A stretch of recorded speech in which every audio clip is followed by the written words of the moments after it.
Aminata tenait 3 000 € entre ses mains tremblantes. Assez pour changer sa vie. Personne ne regardait.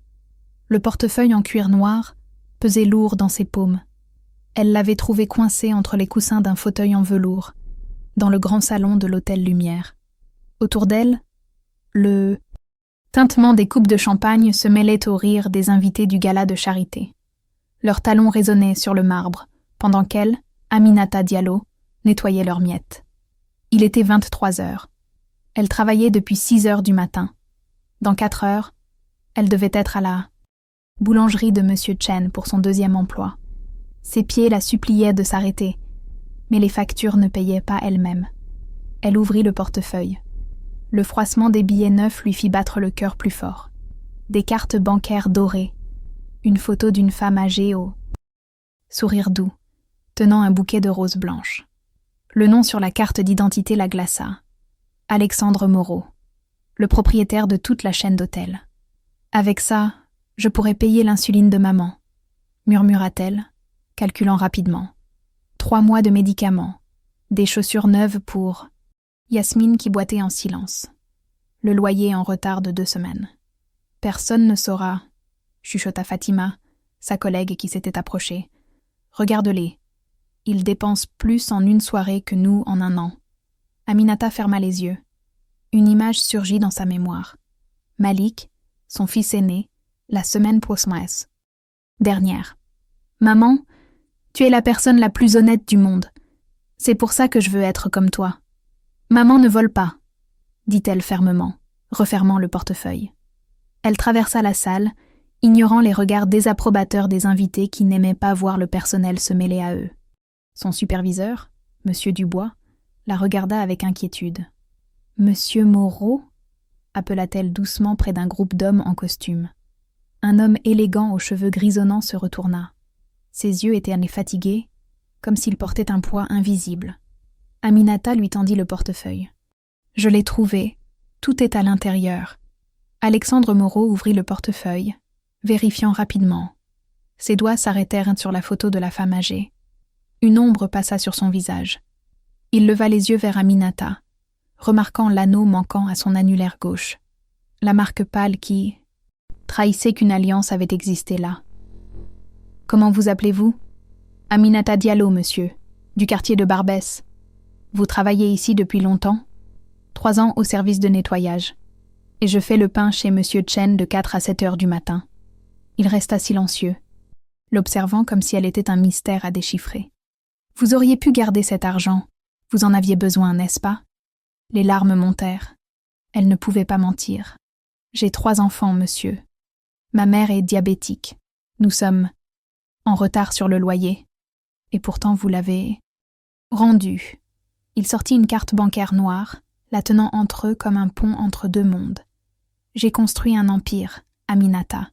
Mais je ne connais plus les gens. Ma mère vient de... » Il s'arrêta, sa voix se brisant légèrement. « Elle vient de partir. Et je réalise que j'ai passé ma vie à accumuler de l'argent sans comprendre ce qui compte vraiment. » Il lui tendit la carte. « 24 heures. Aucune limite. Achetez ce que vous voulez. Je veux juste voir. » C'est... Vous êtes sérieux ? Bégaya Aminata, reculant. Complètement. Demain, 23 heures, vous me la rendrez. Compte à rebours commence maintenant. Avec des mains tremblantes, Aminata prit la carte. Elle était chaude, presque vivante. À travers les grandes fenêtres, elle aperçut la rue froide de Paris, et au coin, la pharmacie encore illuminée. Abonnez-vous maintenant. Dans 24 heures, ses choix vont bouleverser la vie d'un milliardaire. Ce qu'elle achète en premier va vous surprendre. Une histoire vraie sur ce qui compte vraiment. Aminata sortit de l'hôtel, la carte bancaire brûlant dans sa poche comme un secret dangereux. L'air froid de décembre mordait ses joues. La pharmacie au coin de la rue brillait encore, son enseigne verte clignotant dans la nuit parisienne. 24 heures, murmura-t-elle, regardant sa montre. 23h12. Ses pieds la portèrent vers la vitrine illuminée. Derrière le comptoir, Madame Laurent, la pharmacienne, rangeait ses dernières boîtes avant la fermeture. « Aminata, tu travailles encore ?» demanda-t-elle en ouvrant la porte. « J'ai besoin de l'insuline de maman. Tout de suite. Madame Laurent fronça les sourcils. Ma chérie, tu me dois déjà 420 €. Je ne peux pas. Je peux payer. Aminata sortit la carte noire. C'est Main tremblait, tellement qu'elle faillit la faire tomber. La pharmacienne écarquilla les yeux. C'est quoi cette carte? Un cadeau, s'il vous plaît. L'insuline, les seringues, et... Elle regarda l'étagère du fond où se trouvaient les médicaments pour le cœur. Les comprimés pour madame. Konaté aussi, ma voisine du 4e. Madame Konaté? Mais... Elle ne peut plus se les payer. Son fils ne lui envoie plus d'argent du Sénégal. Madame Laurent prépara les médicaments en silence, observant Aminata avec curiosité. Le terminal émit un bip d'approbation. 650 €. Payé. Aminata serra les sacs contre sa poitrine, sentant le poids physique du soulagement. Sa mère pourrait enfin dormir sans douleur. Madame Konaté ne mourrait pas d'une crise cardiaque dans son appartement solitaire. Mais elle ne prit rien pour elle. Pas même les vitamines que le médecin lui avait recommandées il y a 6 mois. 23h38. Elle marcha rapidement vers la station de métro, puis s'arrêta net. Devant la boulangerie de Monsieur Chen, une silhouette était assise sur le trottoir gelé. Un homme aux cheveux gris, enveloppé dans un manteau de laine noire. Alexandre. Moreau. Son cœur bondit. Il la suivait. « Monsieur » appela-t-elle, confuse. Il se leva, l'air presque gêné d'avoir été découvert. « Je voulais juste m'assurer que la carte fonctionnait. »« Vous me surveillez ?» La colère monta dans sa voix. « C'est un test? Un piège? » « Non, je... » Il regarda les sacs de... La pharmacie dans ses mains. « Qu'avez-vous acheté? » ?»« Des médicaments. Pour ma mère. » Un silence étrange s'installa entre eux. Alexandre semblait déçu, mais pas de la façon qu'elle attendait. Comme s'il espérait être surpris autrement. « C'est tout? Juste des médicaments? Et pour ma voisine aussi. » Aminata releva le menton avec fierté. Elle a 80 ans. Elle vit seule. Personne ne prend soin d'elle. Alexandre la fixa longuement. « Vous avez une carte bancaire illimitée pour 24 heures et vous achetez des médicaments pour votre voisine. » « Oui, c'est un problème. » Il secoua la tête lentement, quelque chose d'indéchiffrable traversant son visage. « Non, continue. Je veux voir. » Aminata monta dans le métro, sentant ses yeux sur elle. À travers la vitre sale, elle le vit rester sur le quai, seule dans la nuit, regardant le train disparaître. À 1h du matin, elle frappa, doucement à la porte de Madame Konaté. La vieille femme ouvrit, surprise. « Aminata, qu'est-ce que... »« Vos médicaments, madame, pour 3 mois. » Les larmes coulèrent sur les joues ridées de la vieille dame. « Ma fille, comment as-tu fait ?»« Un miracle, madame. Juste un petit miracle. » En rentrant chez... Elle, Aminata trouva une enveloppe glissée sous sa porte. À l'intérieur, un relevé bancaire temporaire. Solde disponible, illimité. Et une note manuscrite. « Il reste 22 heures. Qu'allez-vous faire ensuite? N'oubliez pas de vous abonner. Demain matin, Aminata fera un choix qui surprendra encore plus Alexandre. Mais quelqu'un d'autre observe ses mouvements, et ses intentions ne sont pas aussi pures. À 6h du matin, Aminata n'avait pas dormi. Elle regardait ses 3 enfants endormis dans leur petit appartement de Barbès. Malik, 17 ans, serré sur le canapé trop court pour sa taille. Yasmine, 14 ans, partageant le lit étroit avec son petit frère Karim, 9 ans. La carte noire reposait sur la table de cuisine usée, brillant comme une promesse dangereuse. « Maman ?» Malik se réveilla, se frottant les yeux. « Tu n'es pas allé travailler ?» J'ai appelé monsieur. « Chen, je prends ma journée. » Ses 3 enfants la fixèrent, bouche bée. Aminata ne prenait jamais de journée. Jamais. « Tu es malade ?» demanda Yasmine, inquiète. « Non, ma chérie. Aujourd'hui, on va faire quelque chose de spécial. » Elle prit une grande respiration. « On va faire les courses. » Karim bondit du lit. « Des vraies courses? Au supermarché? » « Oui, mon bébé, de vraies courses. » 2 heures plus tard, il poussait un caddie dans le carrefour de la chapelle. Karim courait entre les allées, émerveillé. Malik marchait lentement, observant sa mère avec suspicion. « Maman, D'où vient cette argent? Chuchota-t-il. Un homme m'a prêté sa carte pour 24 heures. C'est légal, je te promets. Dans l'allée des fournitures scolaires, Aminata s'arrêta.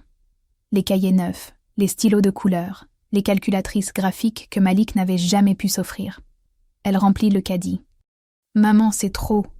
protesta Malik, les larmes aux yeux. « Ce n'est pas seulement pour vous. » Elle sourit. « C'est pour toute ta classe. Madame Rousseau m'a dit que 7 familles ne peuvent pas payer les fournitures cette année. » Yasmine toucha le bras de sa mère. « Et pour nous? Tu ne vas rien? Acheter pour nous ?» Aminata caressa les cheveux de sa fille. « Plus tard, ma belle. Il y a d'autres personnes qui en ont besoin d'abord. » À la caisse, le total atteignit 1200 €. La caissière regarda la carte noire avec étonnement, puis Aminata avec un nouveau respect. Dehors, Alexandre. Moreau les attendait, appuyé contre une voiture noire. Malik se raidit immédiatement. « C'est lui ? » ?»« Oui. Ne t'inquiète pas. » Alexandre s'approcha, regardant les sacs remplis de cahiers et de stylos. « Pas de vêtements ? Pas de jouets pour vos enfants ? Il y a des enfants qui n'ont même pas de quoi. »« Écrire, monsieur. Mes enfants ont au moins des cahiers usagés. » Karim tira sur la veste de sa mère. « Maman, on peut acheter le livre de recettes maintenant ? Celui avec les gâteaux français ?» Le cœur d'Aminata se serra.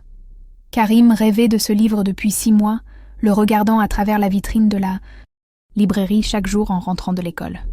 « Bientôt, mon cœur. »« Pourquoi pas maintenant ?» demanda Alexandre doucement. « Parce qu'à 13h, je dois être à l'école pour payer les dettes de cantine. 23 enfants ne peuvent plus manger à midi. Ils restent assis, affamés, pendant que les autres mangent. » Sa voix se brisa. « J'ai été cet enfant autrefois. Je sais ce que ça fait. » Alexandre la regarda longuement, quelque chose changeant dans ses yeux. « Vous avez encore 19 heures. »« Je sais. » Aminata prit la main de Karim. « Et j'ai une longue liste. » En s'éloignant, elle ne vit pas Alexandre sortir son téléphone et prendre une photo des sacs de fournitures scolaires. Elle ne vit pas non plus l'homme en costume gris qui les photographiait tous depuis l'autre côté de la rue. Un sourire calculateur sur les lèvres. « Abonnez-vous. Dans les prochaines heures, Aminata fera un choix qui brisera le cœur d'Alexandre. Mais qui est cet homme mystérieux qui les suit? Et que va-t-il faire de ces photos? » Le bureau de Madame Petit, la directrice de l'école Jean Jaurès, sentait le café froid et la craie. Aminata entra, la carte noire serrée dans sa main. « Madame Diallo ?» La directrice ajusta ses lunettes, surprise. « C'est à propos de la dette de cantine de Karim ? Je vous ai donné jusqu'à vendredi. Je ne viens pas pour Karim. Je viens pour tous les enfants. » Aminata sortit une liste froissée de sa poche. 23 noms griffonnés à la hâte. Ces enfants ne mangent. Plus à midi, je veux payer toutes leurs dettes. Madame Petit la regarda comme si elle avait perdu la raison. Madame Diallo, on parle de plus de 6 000 €. Vous travaillez comme femme de ménage. Je sais ce que je suis. Aminata posa la carte sur le bureau. Combien exactement? Les doigts de la directrice volèrent sur la calculatrice. 6 840 €. Payez-les, tous. Le terminal émit son bip d'approbation. Madame Petit resta figée, regardant le reçu comme si c'était un miracle. Je ne comprends pas. Comment? Ça n'a pas d'importance. Ces enfants vont manger à... Demain, c'est tout ce qui compte. Dehors, dans la cour de récréation vide, Alexandre attendait encore. Mais cette fois, il n'était pas seul. L'homme en costume gris se tenait près de lui, montrant quelque chose sur son téléphone. Aminata s'approcha lentement, un mauvais pressentiment au creux du ventre. « Monsieur Moreau ?» L'homme en gris se retourna avec un sourire glacial. « Madame Diallo. Quelle générosité. Mon nom est Philippe Dumas, journaliste pour Le Monde Paris. J'aimerais vous interviewer sur cette expérience sociale fascinante. » Le sang d'Aminata se glaça. « Quoi ?» Alexandre. « Moreau, le milliardaire philanthrope, donne sa carte bancaire à une femme de ménage pauvre. C'est une histoire magnifique. Les réseaux sociaux vont adorer. » « Non. » Alexandre s'avança, son visage durci. « Ce n'était pas pour la publicité. »« Mais c'est déjà public, mon ami. » Dumas montra son téléphone. Des photos d'Aminata à la pharmacie, au supermarché, à l'école. Mes sources m'ont contacté ce matin. Vous ne pouvez pas garder ça secret. Aminata sentit le sol se dérober sous ses pieds. Vous m'avez utilisé pour une histoire dans les journaux? Non. Alexandre prit ses mains. Je te jure, Aminata, ce n'était pas ça. Alors pourquoi me suiviez-vous? Pourquoi preniez-vous des photos? Parce que je voulais comprendre. Après la mort de ma mère, j'ai réalisé que je ne connaissais plus rien de réel. Tu m'as rendu mon portefeuille alors que tu en avais désespérément besoin. Je voulais juste voir qui tu étais vraiment. Dumas ricana. Touchant. Mais l'histoire sort demain matin. À moins que... Il regarda Aminata avec des yeux calculateurs. À moins que vous me donniez une interview exclusive. Racontez-moi tout ce que vous avez acheté. Ça fera une belle couverture. Yasmine apparut soudain à la porte de l'école, boitant comme toujours. Elle vit sa mère, puis l'homme avec l'appareil photo. « Maman, qu'est-ce qui se passe ?» Aminata regarda sa fille, ses chaussures usées qui lui faisaient mal depuis des mois, puis la carte dans sa main. Il restait 14 heures. Assez pour changer leur vie. Mais à quel prix? Abonnez-vous maintenant. Aminata va-t-elle accepter l'interview et devenir célèbre? Ou va-t-elle rendre la carte et protéger sa dignité? Le prochain chapitre révèle son choix bouleversant. Aminata regarda Yasmine boiter vers elle, puis l'appareil photo de Dumas, puis la carte noire dans sa main. 14 heures restantes. Assez pour acheter les chaussures orthopédiques que sa fille cachait avoir besoin depuis 6 mois. Non, dit-elle fermement, rendant la carte à Alexandre. Le silence tomba dans la cour. Même les pigeons semblèrent arrêter de roucouler. Quoi? Alexandre fixa la carte comme si elle lui brûlait la paume. Je ne veux pas être dans vos journaux. Je ne veux pas que mes enfants voient leur mère comme un spectacle de charité. Les larmes montèrent à ses yeux.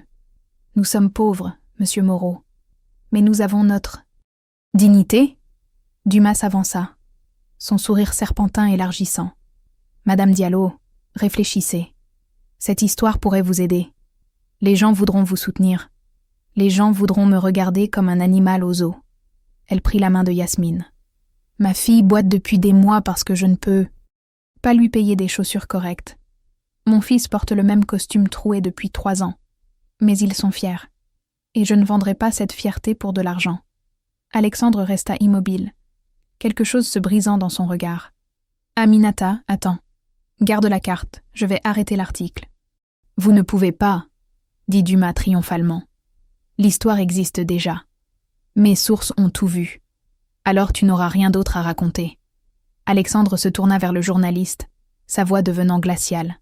Philippe, si tu publies un seul mot, je retire toutes les publicités de mes hôtels de ton journal. 4 millions d'euros par an. Le visage de Dumas pâlit. Tu ne peux pas. Regarde-moi faire. Alexandre sortit son téléphone. En fait, considère que c'est déjà fait. Dumas partit en marmonnant des menaces vides.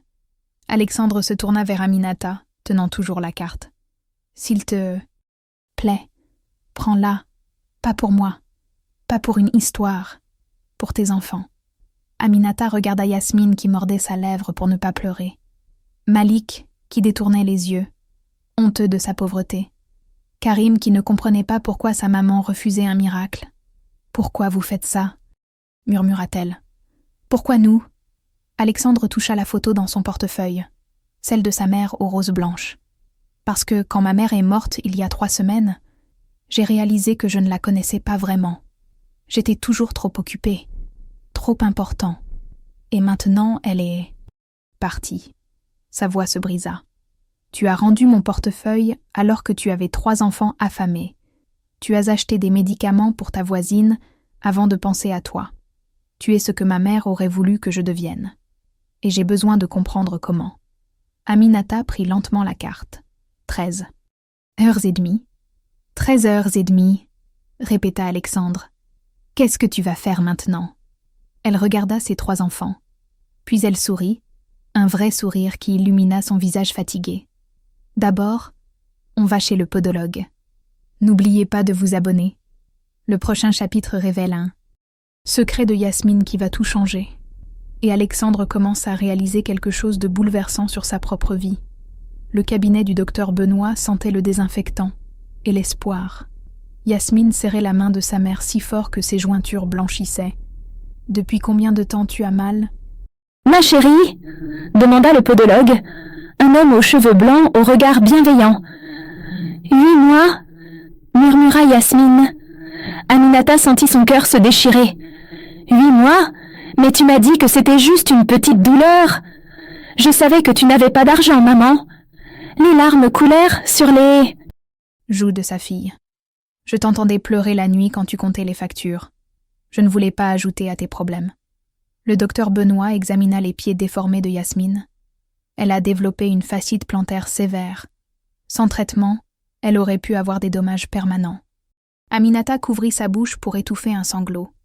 Sa fille avait souffert en silence pendant 8 mois pour lui épargner du stress. « Combien pour les chaussures orthopédiques ?» demanda-t-elle, sa voix tremblante. 450 € pour les chaussures sur mesure, plus 200 pour les semelles orthopédiques. Dans la salle d'attente, Alexandre observait à travers la vitre. Il vit Aminata tenir sa fille contre elle, chuchotant des excuses encore et encore. Il vit Malik essuyer ses propres larmes avec sa manche trouée. Il vit Karim serrer son livre de recettes imaginaires contre sa poitrine. Quand Aminata sortit avec le reçu, Alexandre se leva. « Je veux te montrer quelque chose, » dit-il doucement. Il les emmena vers une petite boutique de vêtements d'occasion dans le Marais. Pas les magasins de luxe des Champs-Élysées. Une boutique modeste, où les prix étaient justes. « Pourquoi ?»« Ici ?» demanda Aminata. « Ma mère m'emmenait ici quand j'étais jeune, avant la richesse. Elle disait qu'on n'a pas besoin du luxe pour avoir de la dignité. » Malik trouva un costume gris en parfait état. 75 €. Pas neuf, mais propre et respectable pour son entretien d'embauche la semaine prochaine. « Maman, je peux ?» demanda-t-il, les yeux brillants d'espoir. « Oui, mon fils. Oui. » Yasmine choisit 2 paires de jeans simples.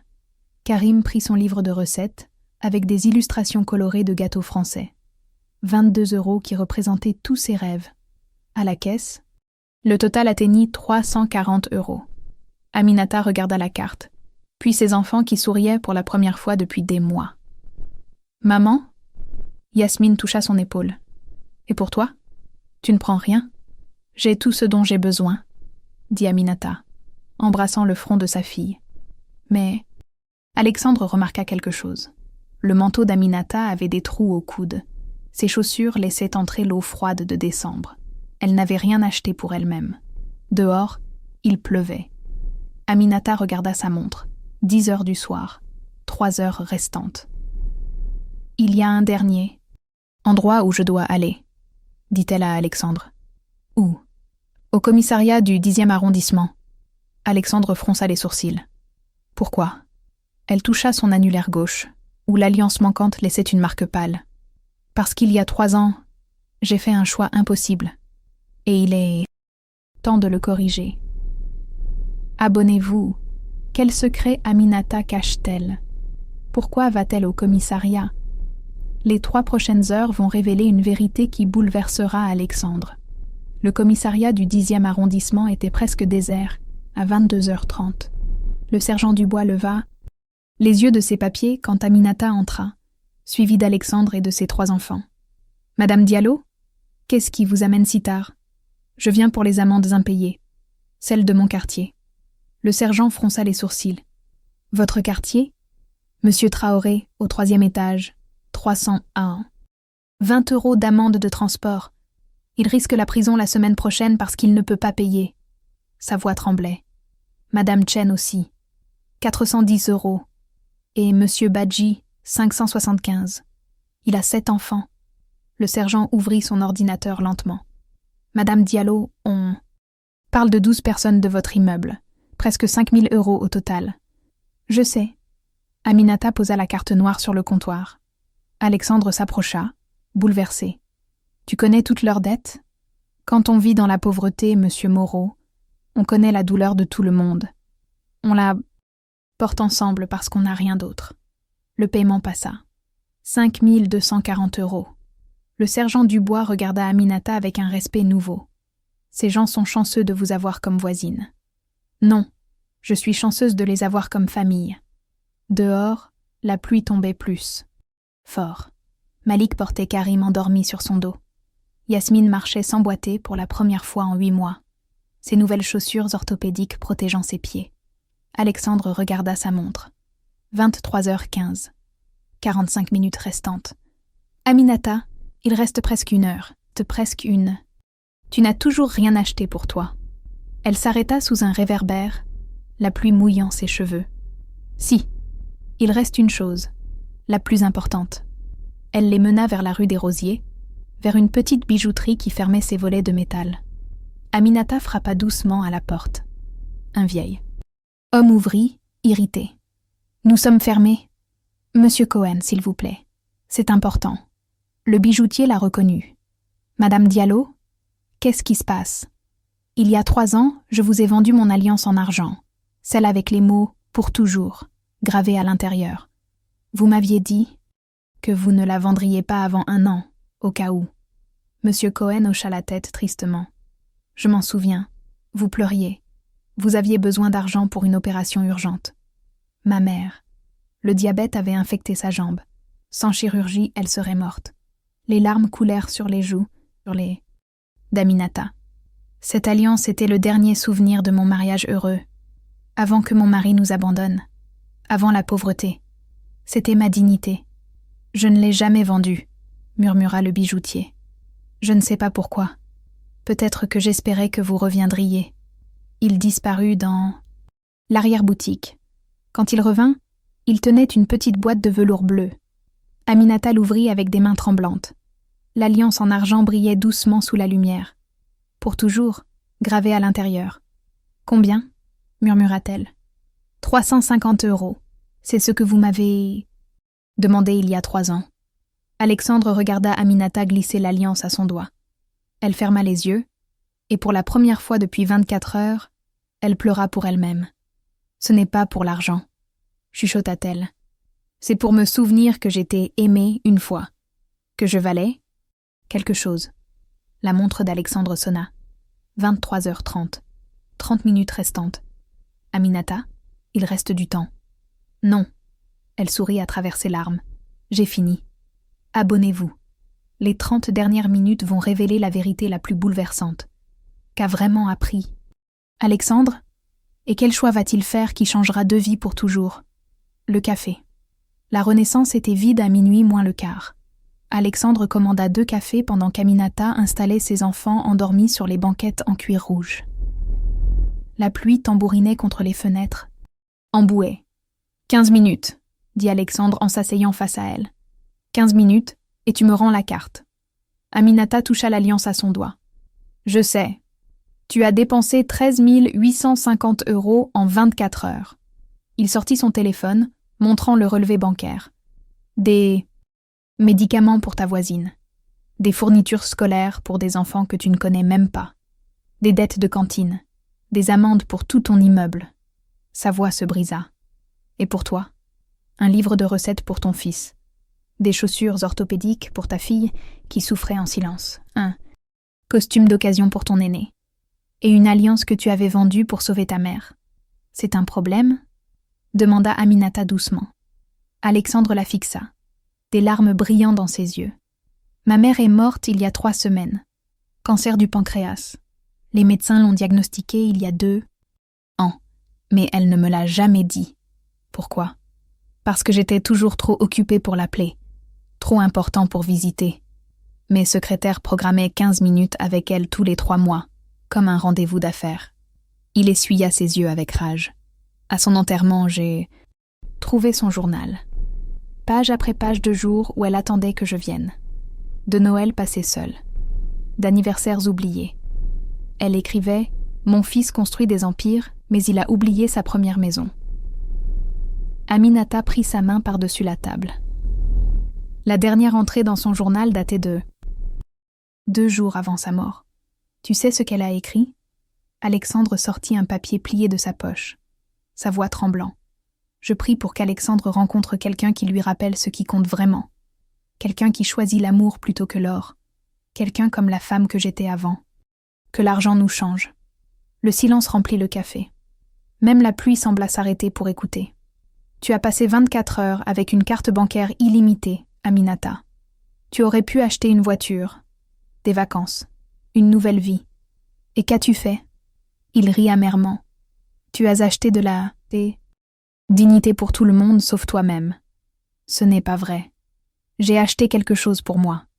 Une alliance à 350 €? Non.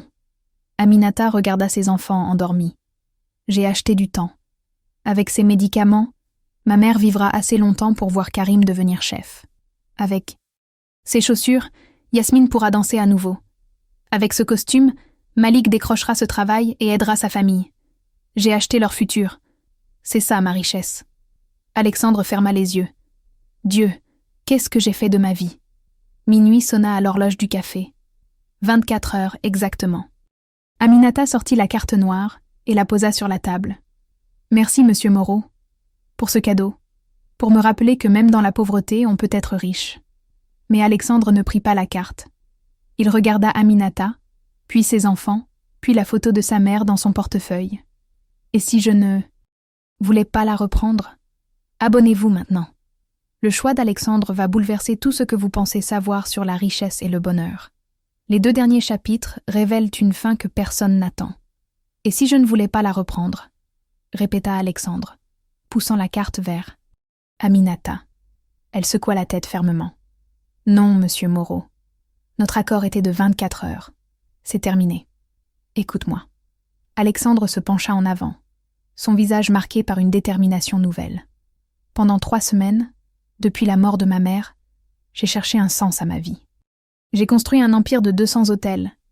J'ai 3 milliards d'euros en banque. Et tu sais quoi? Je ne me souviens même pas du dernier repas que j'ai partagé avec elle.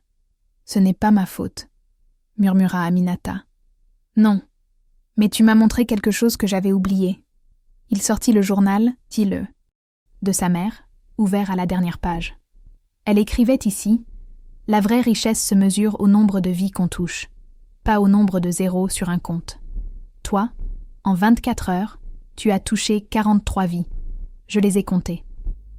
43 personnes qui dorment mieux ce soir à cause de toi. Les larmes montèrent aux yeux d'Aminata. C'était votre argent. Non, c'était ta générosité. Mon argent était juste un outil. Alexandre prit une grande respiration. Je veux créer une fondation, en l'honneur de ma mère, pour aider les mères célibataires comme toi. Et je veux que tu la diriges. Le café sembla basculer autour d'Aminata. Quoi? Un salaire de 4 000 € par mois, des horaires normaux, du temps pour tes enfants. Tu choisiras les familles à aider. Tu décideras comment dépenser l'argent, parce que tu comprends quelque chose que je ne comprendrai jamais. Je ne suis qu'une femme de ménage. Je n'ai même pas fini le lycée. Tu es une femme qui a souffert en silence pendant 8 mois sans savoir que sa fille souffrait aussi. Tu es une mère qui a vendu son alliance pour sauver sa mère. Tu es une voisine qui connaît les dettes de tout son immeuble parce que tu portes leur douleur. La voix d'Alexandre se brisa. Tu es exactement ce que ma mère aurait voulu que je devienne. Malik se réveilla sur la banquette. Il regarda sa mère, puis Alexandre, comprenant qu'il se passait quelque chose d'important. « Maman, qu'est-ce qu'il dit ?» Aminata toucha son alliance, celle qui représentait la dignité retrouvée. « Il me propose un travail. »« Pas un travail, » corrigea Alexandre. « Une mission, transformer la douleur en espoir, la pauvreté en possibilité, exactement comme tu l'as fait ces 24 heures. Je ne sais pas si je peux. Tu viens de payer les dettes de 12 voisins sans qu'ils te le demandent. Tu as nourri 23 enfants affamés. Tu as sauvé une vieille femme de l'expulsion. Si ce n'est pas diriger une fondation, alors je ne sais pas ce que c'est. » Le téléphone d'Alexandre vibra. Un message de son avocat. Fondation Moreau. Créée. Capital initial. 50 millions d'euros. En attente de directrice. Il montra l'écran à Aminata. 50 millions d'euros. À toi de décider comment les utiliser pour aider d'autres femmes comme toi. Yasmine se réveilla aussi, suivie de Karim. Les 3 enfants regardèrent leur mère, attendant sa réponse. « Pourquoi moi ?» chuchota Aminata. « Parce que ma mère a prié pour que je rencontre quelqu'un comme toi. Et parce que tu m'as rendu mon portefeuille. Abonnez-vous. Le dernier chapitre révèle la réponse d'Aminata et un épilogue 6 mois plus tard qui vous fera pleurer de joie. L'histoire vraie de 2 personnes qui ont changé la vie l'une de l'autre. Aminata regarda ses 3 enfants qui attendèrent sa réponse. Puis, l'alliance à son doigt. Puis, Alexandre qui lui offrait une vie qu'elle n'avait jamais osé imaginer. « Si j'accepte, dit-elle lentement, ce ne sera pas pour l'argent. Ce sera pour toutes les Aminata qui souffrent en silence, pour toutes les Yasmine qui cachent leur douleur, pour tous les Malik qui portent des costumes troués à leurs entretiens. C'est exactement pourquoi tu es la bonne personne. » Elle tendit la main. « D'accord, mais j'ai une condition. » « Laquelle ? Vous devez venir dîner chez nous 1 fois par mois. Un vrai dîner. Pas un rendez-vous d'affaires.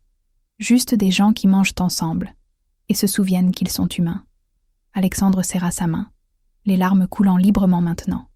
Marché conclu. 6 mois plus. Tard, le théâtre municipal de Barbès était rempli de familles bruyantes. Sur scène, Yasmine dansait dans un costume bleu ciel, ses pieds guéris tournoyant avec grâce. Dans le public, Aminata pleurait de joie, tenant la main d'Alexandre d'un côté et de sa mère de l'autre. « Tu es là ?» chuchota sa mère. « Pour la première fois en 5 ans, tu es là pour voir ta fille danser. »« Je suis là », répéta Aminata, savourant ces mots comme un miracle. À côté d'elle, Alexandre regardait aussi, pensant à toutes les performances de sa propre mère qu'il avait manquées. Mais ce soir, il était présent. Il avait appris. Après le spectacle, ils marchèrent tous ensemble vers l'appartement d'Aminata. Malik était déjà là, préparant le dîner dans son uniforme de son nouveau travail comme assistant manager à l'Hôtel Lumière. Karim, maintenant inscrit dans une école de cuisine, préparait son premier dessert pour des invités. « Monsieur Moreau arrive !» cria-t-il joyeusement. La table était simple. Pas de nappe de luxe. Pas de porcelaine fine. Juste des assiettes dépareillées, des verres ordinaires et de la nourriture préparée avec amour. Alexandre s'assit, regardant autour de lui. L'appartement était toujours petit, les murs toujours fissurés, mais il était rempli de quelque chose que ces 3 villas de luxe n'avaient jamais eu. De la vie. « Vous savez ce qui m'a fait pleurer ?» dit-il soudainement. « Quand j'ai vu le relevé bancaire complet des 24 heures, ce que tu as acheté m'a brisé. Le cœur. Pas un seul achat égoïste. Seulement de l'amour. C'était le seul luxe que je pouvais m'offrir, » sourit Aminata. « Non. » Alexandre leva son verre d'eau. « C'était le seul luxe qui compte vraiment. » Madame Konaté du 4e étage frappa à la porte, apportant un gâteau. Puis Monsieur Traoré. Avec du pain. Puis Madame Chen avec du thé. Un par un, les voisins arrivèrent, transformant le petit appartement en une fête improvisée. « C'est toujours comme ça ?» demanda Alexandre émerveillé. « Quand on n'a rien, on partage tout », répondit Aminata. Cette nuit-là, en rentrant dans sa villa vide de Neuilly, Alexandre ouvrit le journal de sa mère une dernière fois.